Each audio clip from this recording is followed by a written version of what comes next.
Bonjour et bienvenue dans une nouvelle vidéo de la Malle de Cracotte. Aujourd'hui, on se retrouve pour un top 5 des jeux d'ambiance. Ce sont des jeux d'ambiance qui sont soit sortis en 2022 ou il y a un petit peu plus longtemps. C'est un top 5 personnel dans lequel je vais vous présenter des jeux qui m'ont vraiment plu et avec lesquels je joue très régulièrement, que ce soit en famille ou entre amis. Si vous êtes curieux de découvrir ce top 5, eh bien je vous invite à me suivre tout de suite. C'est parti! Pour démarrer ce top 5, eh bien nous allons parler d'un premier jeu qui s'appelle Haut les mains. Haut les mains est un jeu d'ambiance à partir de 14 ans pour des parties d'environ 20 minutes et de 4 à 16 joueurs. Donc vous avez vraiment l'opportunité de jouer avec beaucoup de monde. Haut les mains est un jeu qui est sorti en 2021 et qui se base sur un jeu qui est d'abord sorti sur smartphone.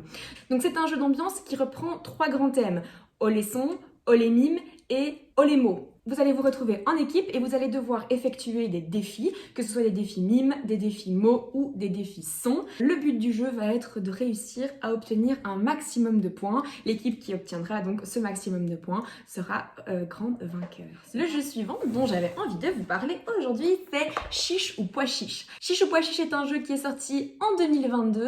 C'est un jeu à partir de 14 ans pour 4 joueurs et plus et qui dure environ 45 minutes. Tout dépend en fait de la partie que vous souhaitez faire. Alors, vous avez différents thèmes, c'est un espèce de quiz de culture générale dans lequel vous allez vous affronter en équipe.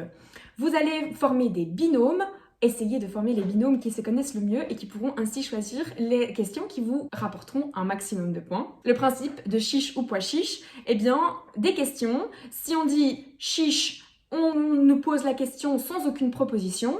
Si on dit pois chiche, alors là, on demande des propositions et on gagne moins de points. Vraiment, un petit jeu d'ambiance très sympa. Le jeu suivant que j'avais envie de vous présenter est un jeu vraiment plus ancien. Il a édité depuis 2016, mais il s'agit donc de Time Bomb. Time Bomb est vraiment un de mes jeux préférés en soirée parce que c'est un jeu de bluff à jouer entre amis. C'est l'équipe de Sherlock Holmes et l'équipe de Moriarty qui s'affrontent afin d'éviter à tout prix que Big Ben n'explose. Vous avez des fils à devoir couper. Attention à faire confiance aux bonnes personnes. C'est un jeu pour 4 à 8 joueurs à partir de 8 ans et une partie dure environ 15 minutes si vous ne faites pas exploser Big Ben trop rapidement. Ensuite, j'avais envie de vous présenter un jeu français qui est sorti en 2022 et qui s'appelle Money. C'est un jeu à partir de 16 ans qui dure une vingtaine de minutes et qui est à partir de 3 joueurs. Monique est un jeu d'association de mots, c'est-à-dire on va avoir un certain nombre de cartes en main et on va devoir faire des associations d'idées. On peut par exemple avoir dans notre main le mot château et notre adversaire va l'associer avec le mot princesse. Ben là, l'association est évidente. Par contre, si on sort la carte chanteur et qu'après notre adversaire sort la carte gastro, ben là, on comprend pas et c'est pas forcément évident. Et donc là, on va dire la même chose que Monique, je vois pas le rapport. À ce moment-là, notre adversaire va devoir essayer d'expliquer son association d'idées. Si elle nous convainc, la partie continue.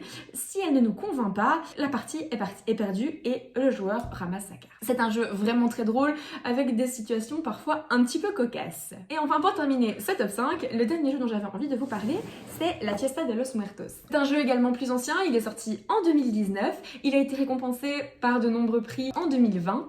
Donc c'est pour 4 à 8 joueurs à partir de 12 ans et une partie dure environ 15 minutes. Tout dépend de votre efficacité. Le but du jeu, eh bien, ça va être d'apaiser les morts. Vous jouez avec des personnalités qui sont soit mortes, soit fictives. Vous allez devoir essayer d'associer à ce personnage une idée et puis passer l'idée à votre voisin sans qu'il sache de quel personnage on parle. Ainsi, le mot va être changé et ainsi de suite, jusqu'à ce que le premier mot n'ait plus aucun sens. Et ensuite, il va falloir essayer d'associer les mots avec leur bon personnage. Et voilà, c'est ainsi que s'achève mon top 5. J'espère qu'il vous aura plu et qu'il vous aura fait découvrir de nouveaux jeux. N'hésitez pas à me dire en commentaire si vous avez déjà joué à ces jeux ou si vous aimeriez les découvrir. N'oubliez pas de vous abonner et on se retrouve très vite dans une nouvelle vidéo de la Malle. À bientôt!